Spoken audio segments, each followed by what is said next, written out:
Got on my leather jacket thriller. The show ain't nothing iller. Man, I'm a lady killer. If I want her, I'ma steal her. I promise I can make her fly away like caterpillars. So if you don't know by now, then you should probably get familiar. Hey everyone, welcome to Ask the Expert Friday edition. Today we have a great show with a guest who's been with us before. But first I want to say hello to my partner, George. Hi, George. How are you? Pretty good, Leticia. How you doing?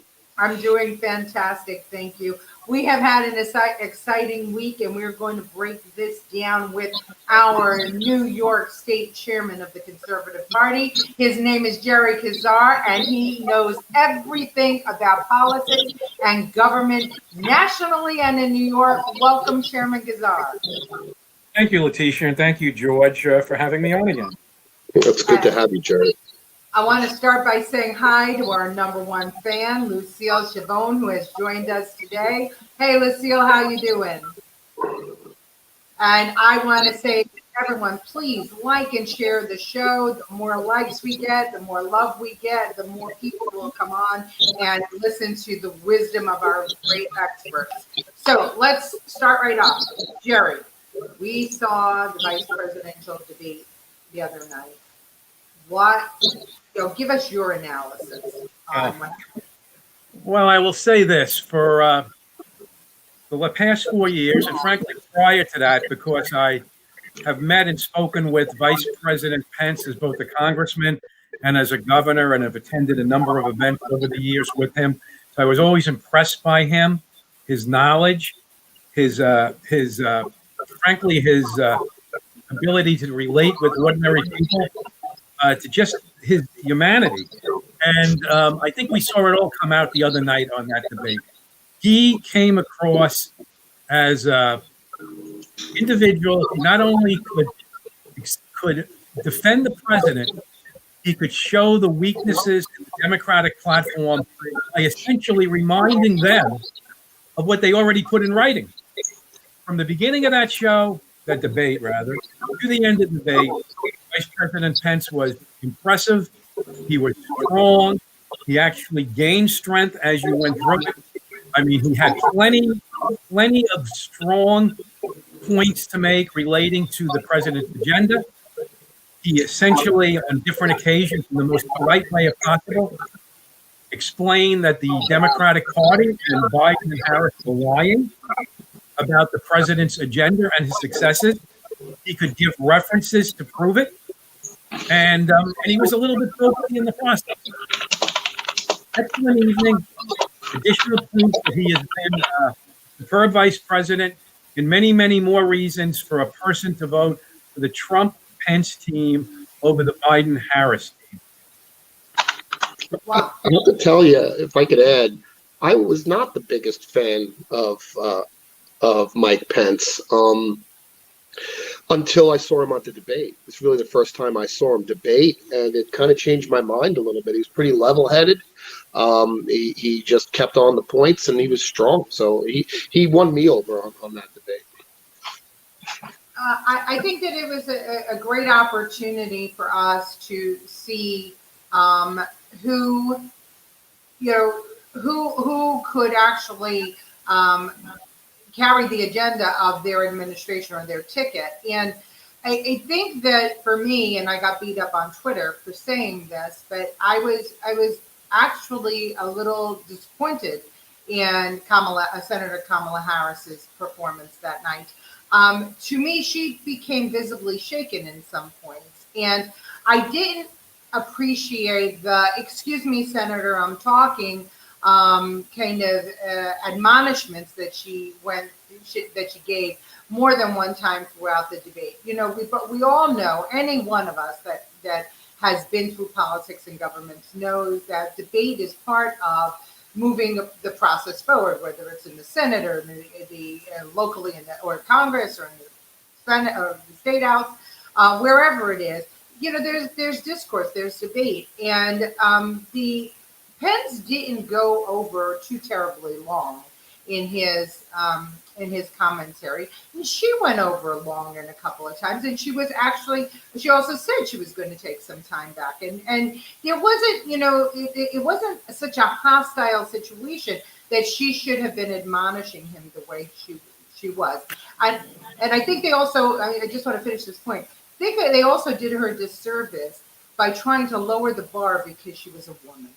And I think you Chairman, you saw the articles that were coming out that people said, that he has to go easy on her and he shouldn't be tough on her because she was a woman.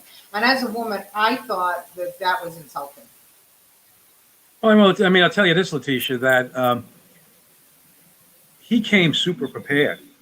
I've always thought he was a very knowledgeable person in the first place, but he took that to a higher level. He was ultra prepared, and she seemed to be mostly on talking points. There's a very real difference between talking points that limit you to essentially repeating the standard and knowing something at the depth he knew it. And really, for the last 4 years, the president has tasked him with many of the tougher jobs that required that level of detail. And when she even dared to challenge the administration on COVID, an area that the president has had him play a major role in, he had all the answers. Now, whether people want to listen or not, whether people have some other agenda, and in terms of how they vote, I can't speak to that. But if an individual was to base their vote on the interaction that occurred during that debate, I would think that if they were on the fence, they would begin to fall into the Trump Pence camp. I agree with that, Chairman. I think too that George, I don't know if your microphone is muted. Do you want to mute it? Okay. I know. I'm just listening because I have two experts here. I just wanted you to be aware. So Chairman, I think that you're so correct, and I think that first question set the tone for the debate because that's where both of them got their best shots in, quite frankly. And I think that her shots landed softly, where his shots were, instead of shots, I would say there were slashes. It was almost like delivered with a scalpel-like precision. To say to her that when he delivered that plagiarism line and hit Senator Biden on his history of plagiarizing different things, I think that punch landed really well. And I'm very surprised that most of the newspapers and most of the analysts didn't pick up on that. Well, if you kind of wrote the story in advance and then you got to go back and edit it because you actually eventually watched the debate, you might have a problem straightening everything out. That takes a little extra effort. And I think a lot of media has already written election night stories. So there's a concern out there for the many external efforts being made to kind of fix this election. And we probably saw some of that as the follow-up, as you're suggesting, to the debate. Well, Lucille says that she wasn't so happy about when Senator Harris was referring to Vice President Biden as Joe. And I agree with that. I think she's a little lax, and I think sometimes she's a little too comfortable. And she seems almost now, she went from, stating that Senator Harris kept her off the bus as a young black schoolgirl to all of a sudden being enamored with her almost, Jerry. Do you agree with that? Yes, because we went through a whole debate period between Biden and Harris, as well as other candidates. We did not see this love fest that now seems to have occurred, where everything that Joe Biden says or suggests is coming out of perfection. There is a certain insincerity to the interaction in the on that Democratic ticket and within the Democratic Party. People can say a lot about President Trump, and maybe some people would say that they don't like his style, but he really can't say that he doesn't. What's the expression? He does what he says, what he thinks, and he thinks what he does. Yeah. I mean, well, let's face it. If you think that's an important expression, you've got the perfect president in office right now. The Democratic ticket is attempting to take that reality in a different direction. Look, people are watching that vice presidential debate this year a little differently than they had watched previous ones. I mean, I doubt very few people believe that President Trump would not complete the term. But I do believe there were people watching the show tonight to test out Harris, whether she has the ability to serve on day one. Now, that would have given you an incomplete picture, of course. But of the few snippets you would have taken away, you would not have concluded that she's ready to serve on day one. You would not have concluded that she's up to the task. And you might have actually been somewhat annoyed at the expressions that, Pence, by just telling the truth right off her face, or actually caused her to change to a scowl. And you might also say to yourself that Senator Harris really does not know what she's talking about when she's confronted with the simple realities of what she's previously said. Well, I agree with that. My mom, Joan Nastasi, joined us today, and she said that today is a very important subject, and we agree with you, Mom. We have Kim Salvo here, and Kim says, I loved when Senator Harris had that window to try to tell everyone how smart she was with her moment in history. She was like a schoolgirl. Yeah. Well, I want to tell you this. Her reference to Lincoln was off, and actually packing the court has been, eventually in the 1930s, the U.S. Supreme Court ruled on packing the court. Isn't that a shocker that the packing the court issue actually goes to the Supreme Court to rule whether you can pack the court? Well, it's not going to happen. And her historical reference was wrong. And she probably should have used a more recent Democratic reference of Franklin Roosevelt, where he failed. Yeah. And she missed her opportunity many times that night. I mean, the Green New Deal, her answer on the Green New Deal and on fracking, I can't imagine, Chairman, that they didn't lose a lot of the Bernie supporters with that answer. Can you? I don't see how Bernie supporters can. I agree with you. Individuals from the far left will always conclude that anything you fail to do for the environment will result in deaths. So there is always that angle, which makes it near impossible to really have a conversation with Senator Harris or many leadership in the Democratic Party. Republicans, the White House, it's clear they understand the aspects of stewardship of the environment and conservation, but they try to strike a balance. The country of 30 million people that is divided on an issue would necessarily hope that their leadership would strike a balance.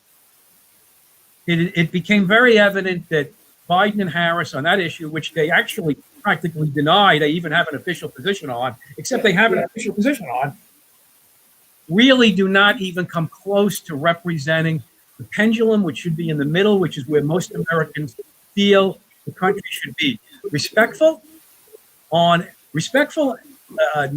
caring, and applicable on environmental issues, but not to the point where in the current economy or any economy, people lose their jobs, the quality of life goes down, and we just ignorantly believe an aspect of science that is deniable. And I'm not saying to deny science, I'm saying it's deniable by a significant membership within science. So when you have conflicts within science, leadership says, let's try to balance. The Democrats say, let's try to deny. Let's try to deny what they're saying. The Trump administration has a far more logical application to environmental energy issues than the Biden would want people to know.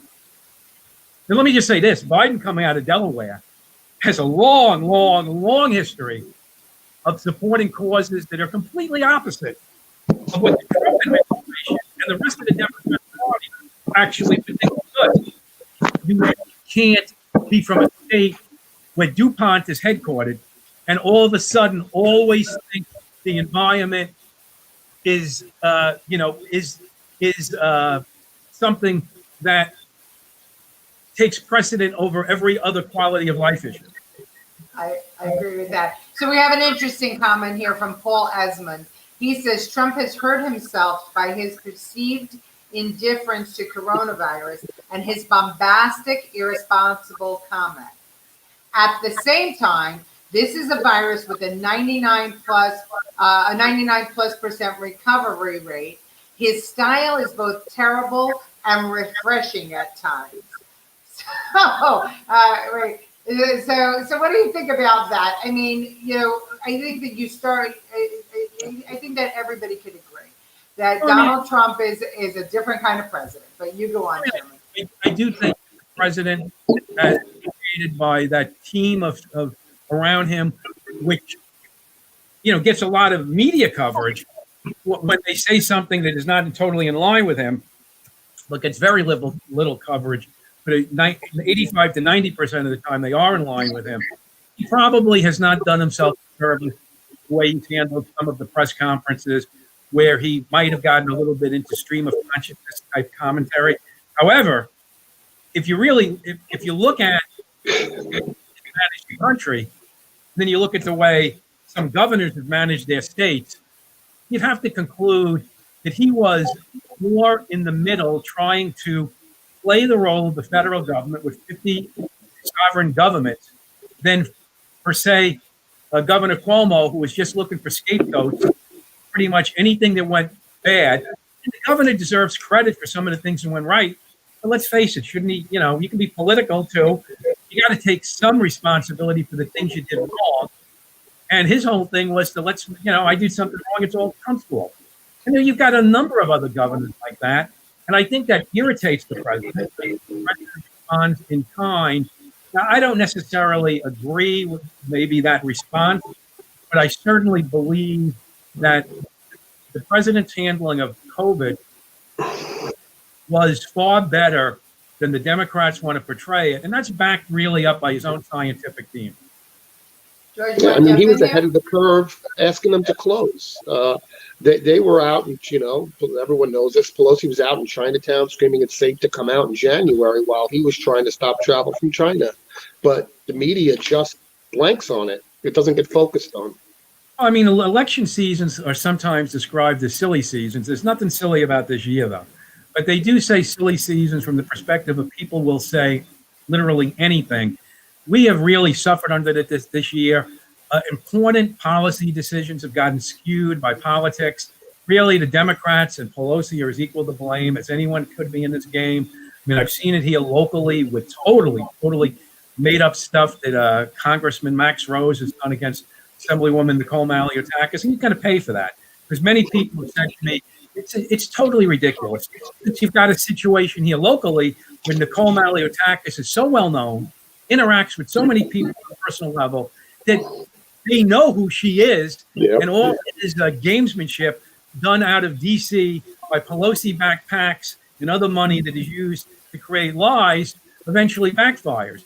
But this silly season started last year, and it never ended. And, any way you look at it, November 4th is going to be a good day. Yeah, can I just say this? I think that the silly season never ended from 2016 because Pelosi and the House have been looking for ways to undermine this president since the day he took the oath of office and before. And this is something else that I think that Pence wound up, he was able to land the blow with when he talked about, the fact that the FBI, the hearings have uncovered that the FBI and Hillary and Biden and Obama were all in on this Russian scandal. And, it's not being reported or it's not being echoed by the press. And it is driving me crazy. Pence landed that blow and nobody, except for, well, I won't say nobody, few of us were able to pluck that out and get it reprinted in the newspapers. And that is amazing to me that the American people could be silenced like that, and that something so big as Hillary Clinton going to Barack Obama and Joe Biden using the FBI to create a Russian scandal to cover up her email scandal is not being widely spoken about right now. So what do you have to say about that, Chipman? Well, I think that's all. I think that's all true. I mean, I think it was a good point you started off with, but that this has gone back to 2016. I mean, it's had some high points and some low points, but it certainly has, for the least the last 18 months, been a drumbeat that never ends. Pelosi sometimes. How do I say this without trying? Pelosi sometimes comes across as being disturbed. I mean, sometimes? That's an understatement. Last 48 hours, where she's calling for the invocation of the 25th Amendment. I mean, literally, what she's talking about applies to her. But there is no 25th Amendment for speakers of the House. I mean, I'm just amazed. I'm just amazed at how mean and out of touch that congressional Democratic leadership has become, and how transparent they are about it. I mean, they hold the sacred trust of heading up what is essentially the body that represents the American people on a, kind of a person-to-person basis, because they're the House of Representatives. Right. She doesn't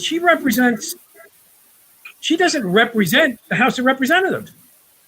And she's the Speaker of it. The Speaker of the House doesn't speak for the House.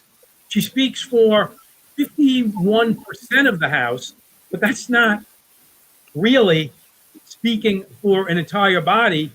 And she should give a little more credence to her failure there, but she won't, because she sees her time as very limited as Speaker, and she just basically wants to try to kick the brains in of half of America. This latest debacle with the 25th Amendment, it's just getting it reminds me of when my girlfriend doesn't give her kids their favorite dessert. It's a temper tantrum. It's disturbing, and somehow the narrative is that Trump is causing dismay in the country. I mean, the Democratic Party, when someone pokes you in the eye enough, you eventually have to poke back, right? You don't have a choice. So I'm deeply concerned about this last move. It's like there's no end to how far they'll go to get this president. Well, I mean, you know what? All they do is continue to show their weakness, really. And the president had COVID, he probably is just getting over the COVID. He obviously had a well-known case of COVID. And then she comes out with the 25th Amendment. Maybe she should spend a little more time asking how he's feeling. And you know what? I mean, how stupid do they think people are, right? I mean, now you start off with the Russian scandal that plagued him from the day he took the oath of office. Then we go for impeachment over a phone call, which, oh, by the way, Joe Biden is actually on tape stating while he was vice president of the United States that if they didn't call off the investigation, he wasn't going to deliver money, that the president had earmarked to this country, and that was the phone call that Trump was having a follow-up about the corrupt, government that was the predecessor, and then they impeach him, and then now we COVID hits. And he says that he's going to close down the airports, and she's in Chinatown saying that he's a xenophobe, and Joe Biden is saying he's a xenophobe, and Bill de Blasio is saying he's a xenophobe. And then when that backfires on them, they keep on just looking for ways to just jam it down our throats.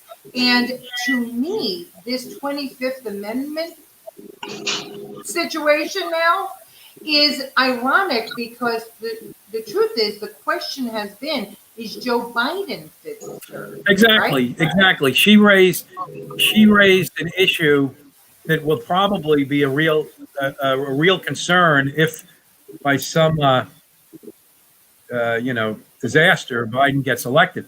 I mean, I sometimes think that's what's sitting in the back of their minds, and it just flows out of their mouths.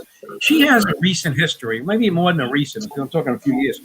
She's on press conferences, like what happened about a year and a half back, when they were doing the press conference about the issue of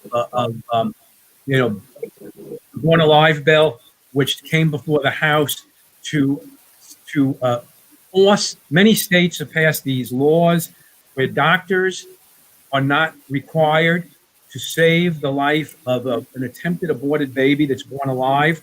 And there's been a bill that has repeatedly come up before Congress to kind of create a national structure where you have to. I might point out that Max Roosevelt's against this bill each time.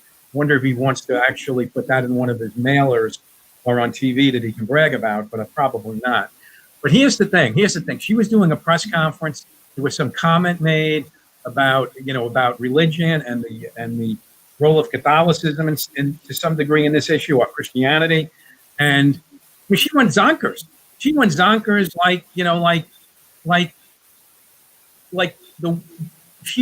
it was inappropriate to ask her a question that she could give a calm answer to. She just exploded. Now, to me, there are some of the faults they accuse the president of.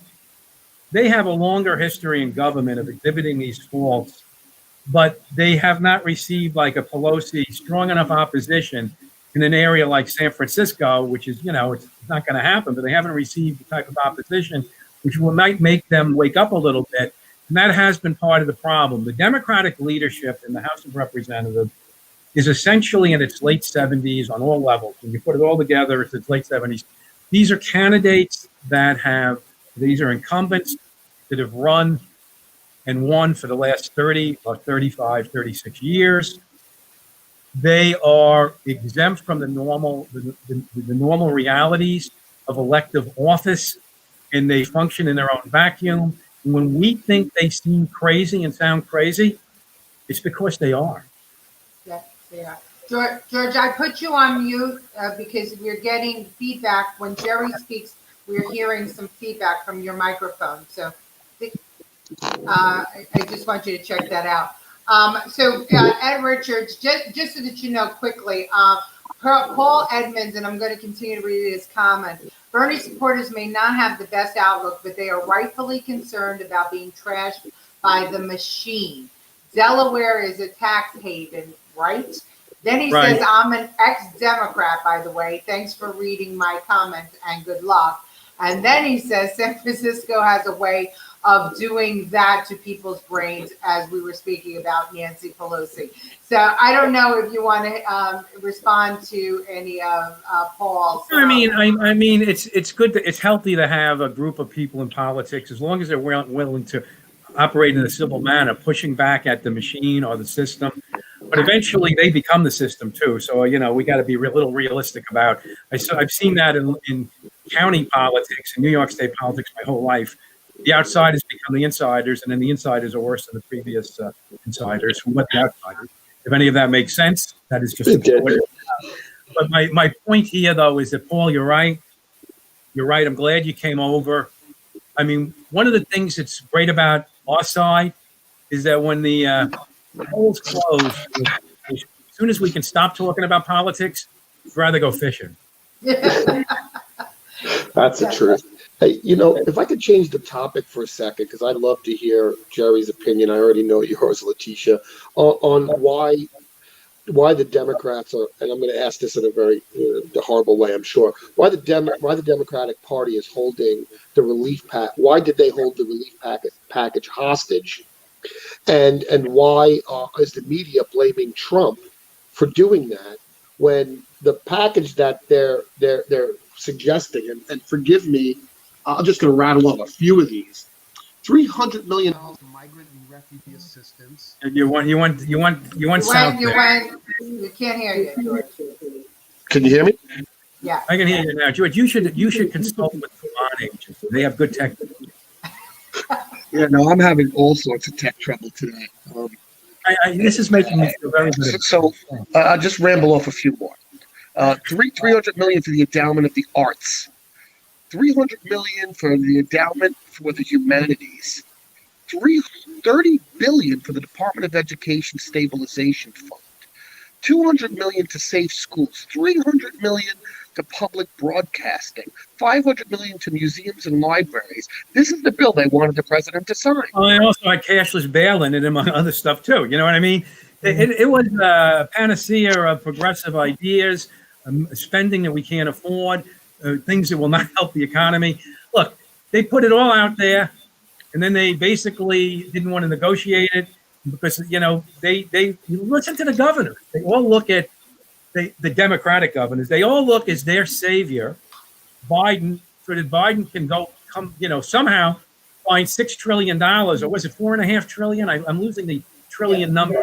You know what? Trillion is a pretty big number, but it's many trillions of dollars that they need to bail out state governments and local governments, which in turn is not really bailing you or me out.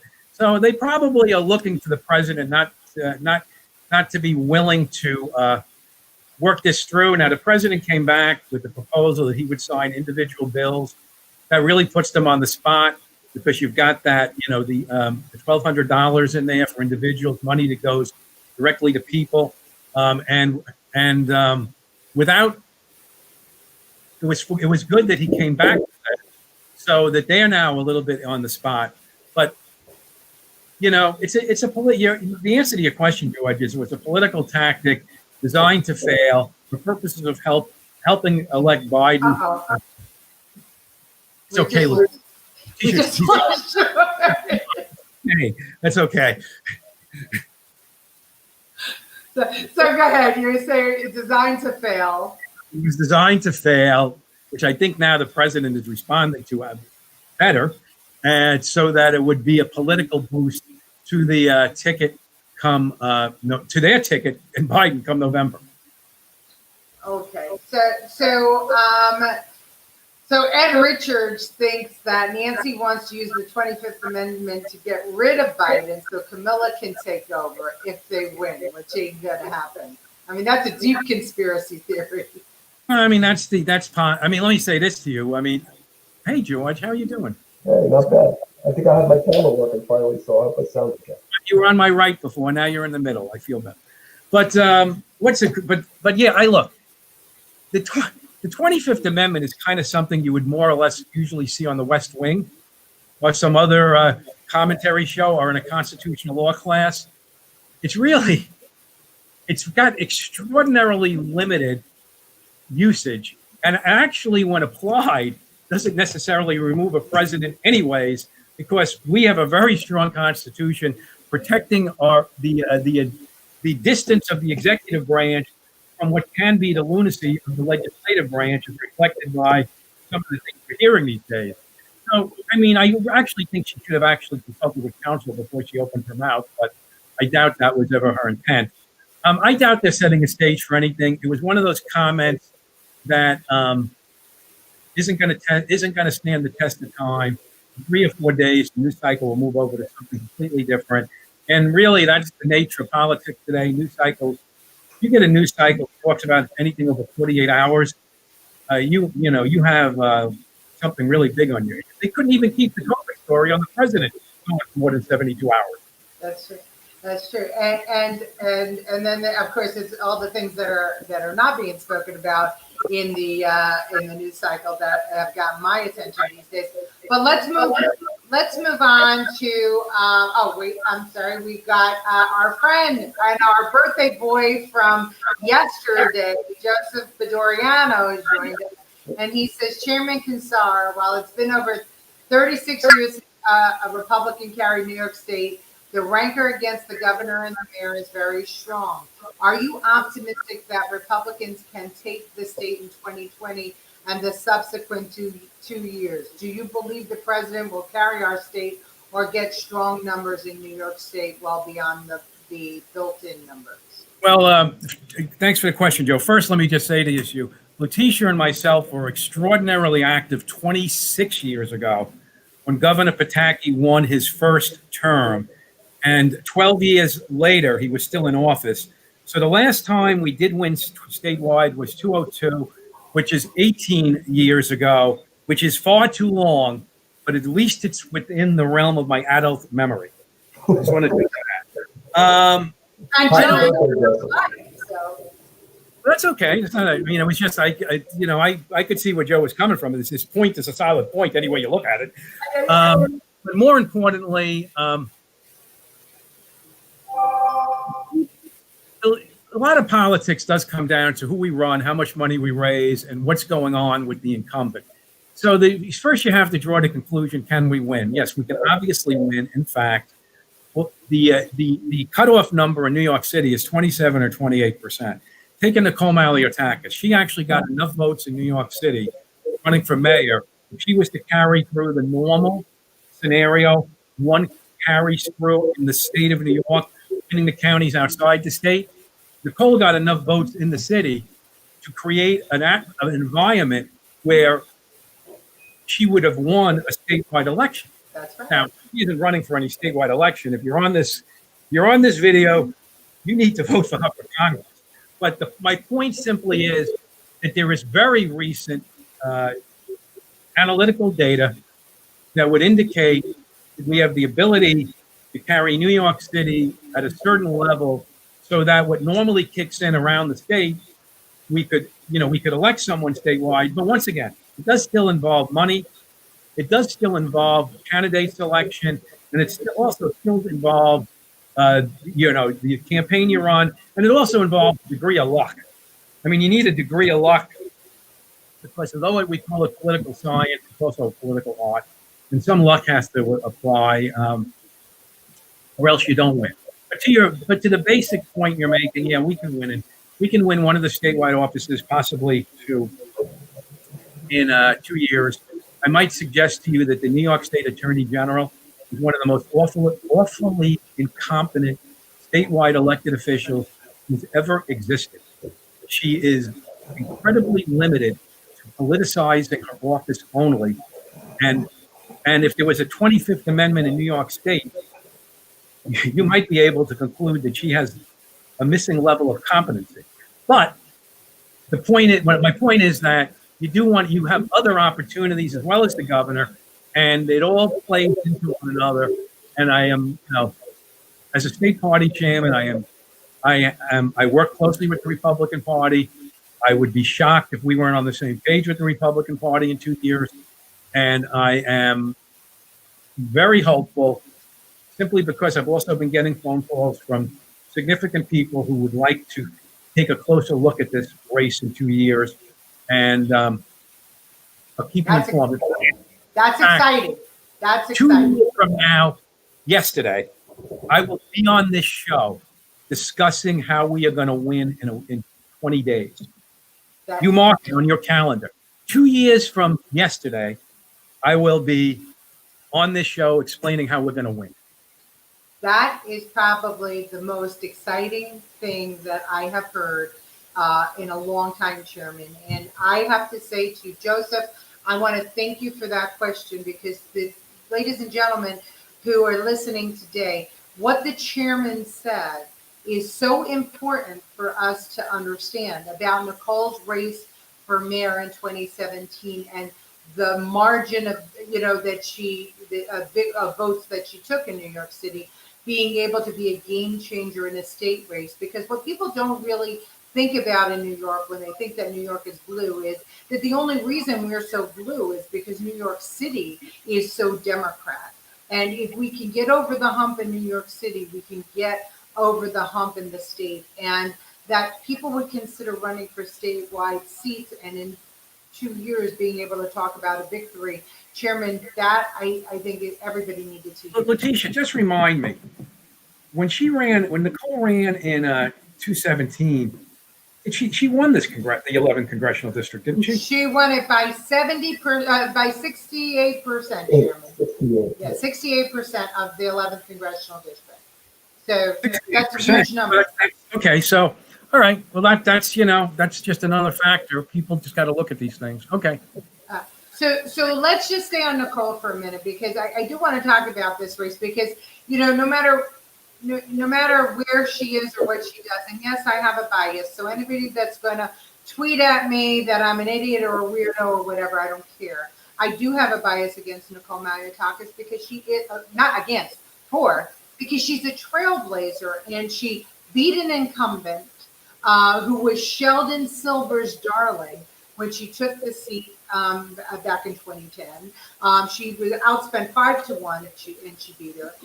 She cracked that margin in New York City that would show that a statewide race could be won when she ran for mayor in 2017. And now with a third of the money in this district, she is edging out Max Rose, who is an incumbent. And this is with Nancy Pelosi spending millions and millions and millions of dollars in the district. So I want to talk about that for a minute because what I've seen and what I've read and I've gotten messaged before, a couple of people have messaged me that it seems to them that Max Rose is a shell game. And let me explain what I mean about that. They feel like, and this was from a couple of gentlemen, one in West Brighton, a heavily Democrat district, and he was a Democrat, and another one today who is a blank, and he, and he wrote this to me, that it seems like they decided what they needed for the Democrats to take the seat back from Dan Donovan in 2018. And then they went out and they found the candidate that would fit the bill, and then they footed the bill for his one. And, a Marine and somebody who said he wouldn't go against Trump and he wouldn't impeach him, and yada, yada, yada. So they literally are playing a shell game with the voters of Staten Island and Brooklyn. I don't think it's working, Chairman, because I walk at night with Nicole and without Nicole, and I talk to people, and I can tell you that these commercials are really backfiring on Rose. But let's talk about that. The DNC could come in and create a candidate and shove it down our throats because they think that we're that stupid that we're going to fall for it. And we fell for it. That's there are some of these very very motivated campaign committees look to create composites through polling of what a candidate should look like and then actually shop a candidate. So what you're saying is true. They shop candidates and they create candidates. Yeah, I mean, they got to find somebody. They're not actually, they're not building a computer model, but they, in this case, were able to create a composite and then, send out their people to match their composite with an individual who was willing to run. But I mean, really, I think though, I think the major problem with Max Rose is that he is that shell of a candidate is very insincere when you get to look at the core. I mean, he has recently been for Trump and against Trump. Yeah. He's recently been, supporting more spending and pushing for tax decreases. I mean, he wants to say he's anti-de Blasio, but de Blasio ran twice and both times he campaigned for him. I mean, he didn't, he certainly didn't vote for Nicole when she ran against de Blasio, but he wants to make it seem like he's the ultimate anti-de Blasio person when she spent 6 months every day of the week running against the guy. I mean, if you really want to take up all the causes that he says those are reasons to elect him, you actually would say to yourself, well, I actually should be voting for Nicole just based on the reasons he gave to vote for him, because she actually checks the boxes. He doesn't check the boxes. It's insincere from a desperate person who needs, for some reason, to keep a particular job he has through a series of lies. At least I'll say this. Nicole Maliotakis is sincere. I worked with her in the legislature for 10 years. She really is just, an honest, forceful individual who's going to go to D.C. and like sweat it out to figure out whether she is really working for the people in a way that the people agree with. She's, some days you'll like her, some days you won't, but it's going to be what you get. What you see is what you get. Max is a fraud. Matt, commercials make me sick to my. I've done a few political races now, right? Ever since I dabbled into politics, and you guys have been around a lot longer than me. This is the ugliest set of ads I've ever seen in my life, and they're so blatantly disgusting. Max Rose put out an ad saying spent $1 million on ads, saying that Nicole supports big pharma because she had 100 shares of Johnson & Johnson in a 401k. They spent $1 million lying to Staten Island. When So, in reality, if you worked in the Army, you too have those shares, sir. And not only that, but he has them in a few other. I mean, what do you think? What do you think the likelihood is that I don't know this for an absolute fact, but what do you think the likelihood is that Max Rose in one retirement account doesn't have a mutual fund that actually carries Johnson & Johnson, which is one of the biggest companies in the country that is held in mutual funds? I didn't say I know he has it. I'm just saying how likely, if you were a betting person, you'd bet in there. He got it. If you're in the S&P 500, you've got shares of Johnson & Johnson. And Kim Salvo says, doesn't Max Rose TV commercial saying she's killing people? He is accusing her of that, which is ludicrous. Look, early on in my political career, a person who I have great respect for said to me, one of the things you really got to be careful about when you're involved in politics and in campaigns, if you say something that is unbelievable, trust me, no one will believe it.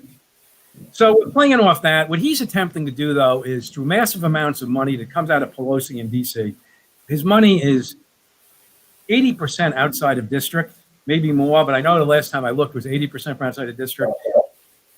It's used in a way to essentially suffocate you from getting to the facts. The only thing is, thank God, Nicole has enough money to fight back, and in fighting back, all she really needs to do is say it's not true and repeat it's not true. And then any logical person would really conclude that a 39-year-old, 10-year incumbent in the New York State legislature was born and raised on Staten Island to Greek, Cuban immigrant family that worked in Sunset Park, was not spending her time trying to make money by killing children.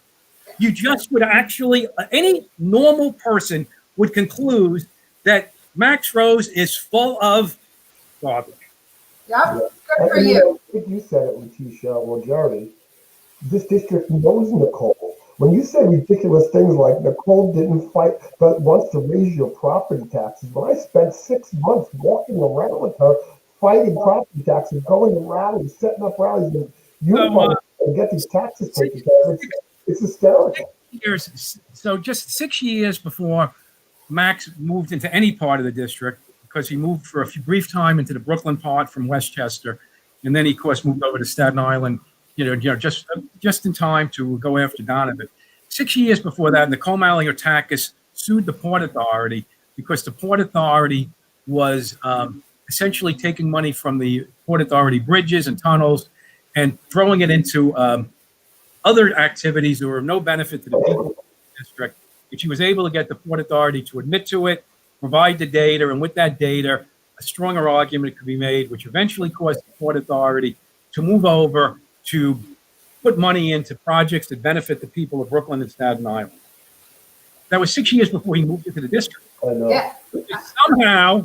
Somehow, she's the fraud, but she actually has a record. Then she actually has a public record involving lawsuits that show just the opposite. And he has a record too. He has go on. His record is that he capitulated to Nydia Velázquez and Jerry what's his face when they won Jerry Walker when they wanted to do the two-way toll on the bridge, and they were asked straight out, if you're going to see an increase of funds because of this two-way toll, as you claim, though nobody believed that they would, then can you please make sure that we protect forever the resident discount on Staten Island? To which he said, there's not the time to negotiate that. Now look what's happening. Now we have a situation where they're threatening the resident discount on the bridge. So that's how how stupid and foolish he was in that he didn't negotiate for the one opportunity that we had to secure that for the bridge for the residents of Well, Brooklyn. let me just ask you this, Leticia, as a resident of Staten Island. I can say this as a resident of South Brooklyn. And you grew up on Staten Island, George. You grew up in Staten Island, and I grew up in Brooklyn. We do have a certain way of thinking, and usually the best way of understanding how we're thinking is to be one of us. Part of his problem is that he's just not really one of us. From Westchester. No, I mean, but this is a bigger show than Max Rose. It is. I just want to get in Tony Herbert's comment. Nicole also did well in the Black community in the mayoral race, and her message resonated well. And Tony knows, because Tony does a lot of work in the Black community. He helped us on that race. And I think, Chairman, that goes to what you were saying before about that's why those numbers went to the point that they did. And that's why we could look to 2022 and say that we have an opportunity to win a statewide race. So we got to keep that in mind. All right, so Chairman, we have 9 minutes left. Let's talk a little bit about Amy Coney Barrett and this meltdown that Chuck Schumer and the other senators are having and Democrats are having about the confirmation of hearings moving forward. Talk to us about what you think. Well, I think it was an exceptionally good nomination. I mean, on any way you look at it, her credentials, her rulings on the Federal Court of Appeals, the fact that her association with Scalia, her general thought process, her hard work, her hard work ethic. I mean, the fact that she's young enough to be on that court for 30 years, and it's important no matter who you are, Democrat or Republican, that you appoint younger people to this court. I just think it was an exceptional nomination. I think they really don't have an actual leg to stand on beyond the politics on this nomination. And when you play partisan politics, a couple of weeks before an election, you're going to be against her, and others are going to be for her. But you know what?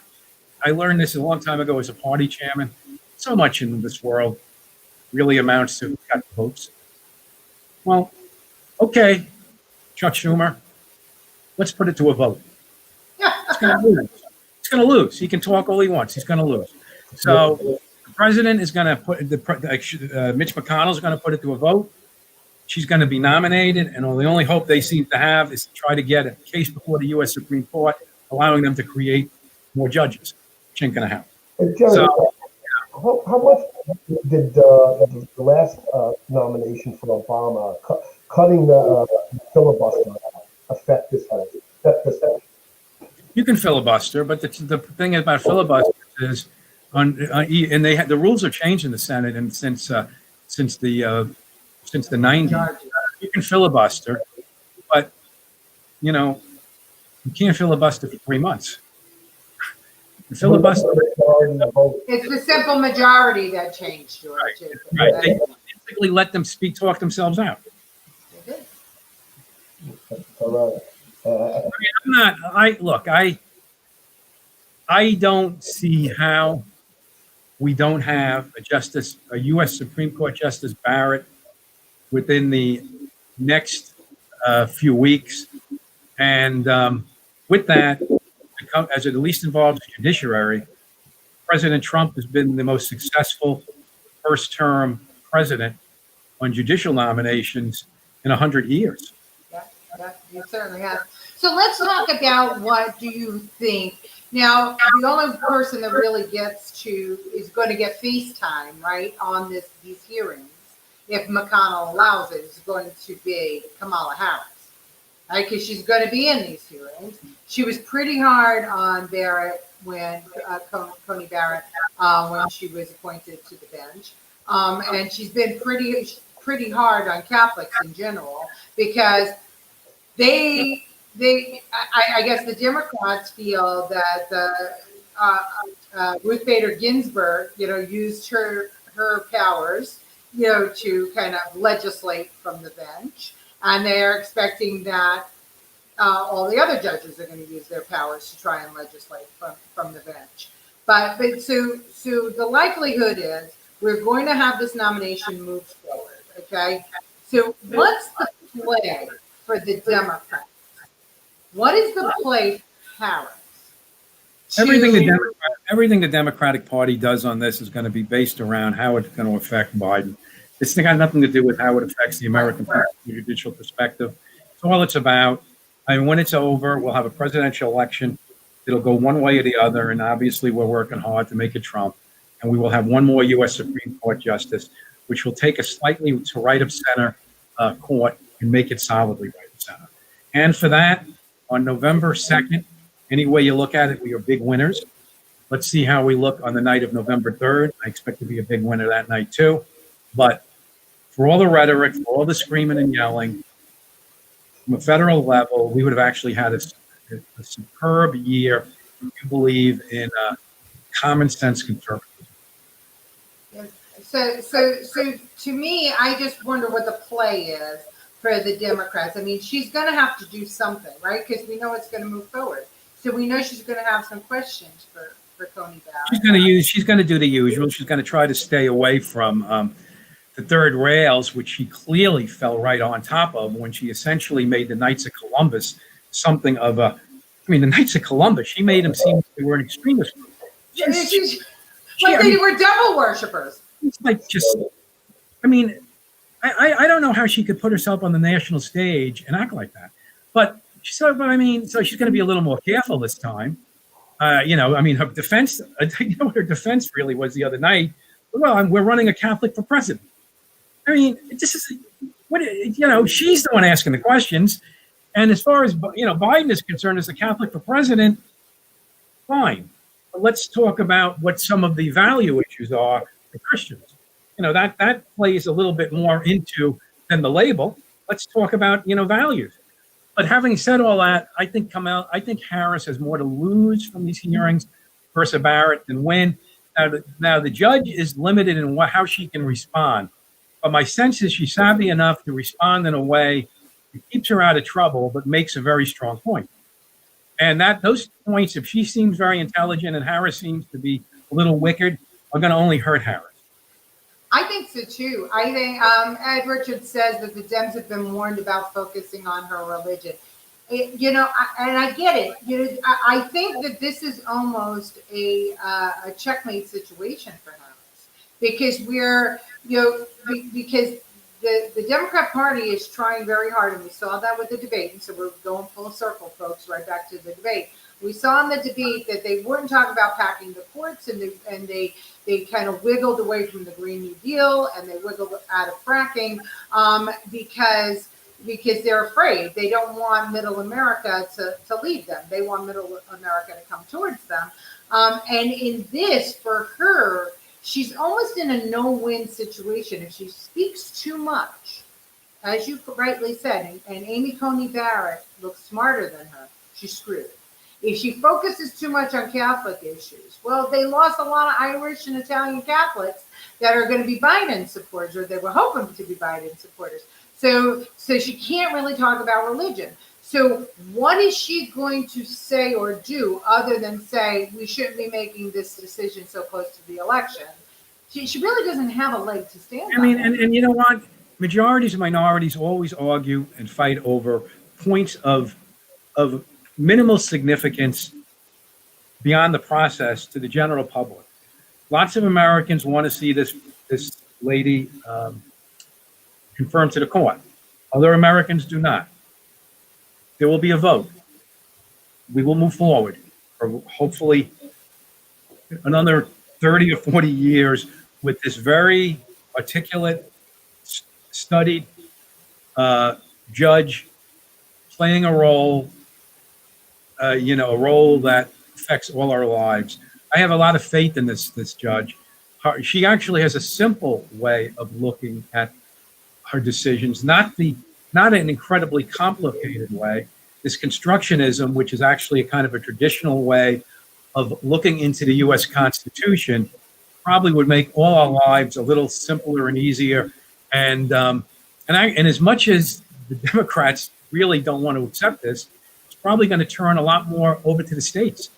I mean, at its heart, the U.S. Constitution is a thread to keep 50 states in alignment. It's not a tarp to throw over their heads. And she's more likely to be threading the needle than to be dropping the tarp. And that is something that, oddly enough, a lot of Democrats, when they really are confronted with this, agree with. I love what you just said. And I know that we're going to run long, but I wonder, Chairman, George and I had a conversation with a young voter yesterday about the Electoral College. And because you just spoke about the Constitution, it brought it up in my mind. For those of viewers, and I know you know a lot about this, Chairman, for the viewers that are out there right now, could you just go over, some of these young kids think that we should get rid of the Electoral College and have a direct democracy. Could you just go over with people what the Electoral College does? I mean, the Electoral College is a little bit like the concept of the U.S. Senate. It provides in a republic, which we are, the ability for states, which are sovereign, to have a somewhat exaggerated is the wrong word, but a greater say in the outcome of the decision process in the United States, so that all localities in the country would be better balanced in terms of their views. The individuals that, an individual who lives in New York State, California, or Florida, or Texas might say, we can do away with the Electoral College. The moment they move out and then they end up in North Carolina, South Carolina, or Wyoming, they're going to change their view. So, I mean, if you want to take the view that the larger group can suppress the smaller group, then you might say, let's just do. I should say, if you believe that the states really do not have a role, which is completely opposite of what the founding fathers believed, you would say, let's go for a straight popular vote. But it's intentionally designed not to let that happen. So it is a matter of how you look at how government should be run. I do think that America has been well served by the Electoral College, and it should continue to be well served by it. And it is, it has worked both ways, by the way. Republicans have gotten the short end of the stick, so to say, on occasion, when they were more popular in terms of the general public than the Electoral College showed. So, younger people spend a lot of time in school studying history, government, and social sciences, and then apparently forget everything they learned as soon as they leave the classroom. I don't know what's going on. I just know that no one should argue the Electoral College from the simplicity of, well, this makes more sense. It doesn't actually make more sense if you look at the government as 50 sovereign states. It makes more sense if you want to look at the government like Venezuela. Yeah. But I mean, you might have asked that young person a question about socialism, and on a scale of 1 to 10, they may have said to you, socialism is good 70% of the time. Well, it's good 0% of the time. So, there's a lot else going on in the heads of these people who obviously needed to have their parents speak up a little more at the dining room table. And I don't know, there was a silence there that has now left the whole country vulnerable for its future.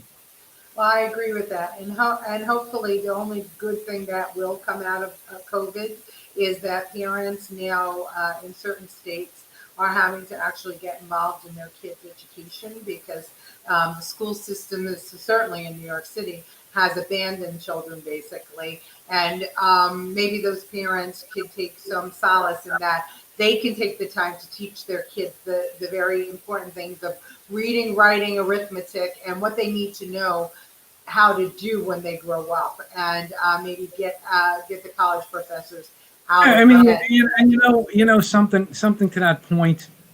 Sometimes you wonder, not just what they know. You kind of wonder where they think they will end up and what best gets them to where they want to be. And so much of the way this country has been, it's someone who wants to have a job, make some income, get married, have a family, and live a high quality of life comes from the tradition of America. And so much can be argued that has been proven to do just the opposite comes from what they're preaching. So if they really want to actually have money in their pockets that they didn't inherit from their poor parents, and you got to really say to yourself, what's the disconnect? Is there really a belief that the level of social injustice in America is the way that the media likes to describe it? Are we the rest of us all living in a somewhere with our heads buried in the sand? I know I'm not, and I think most people we know believe they're not. I don't really understand why their children have to be so ignorant. No one teaches that. I stopped teaching civics and kind of killed it.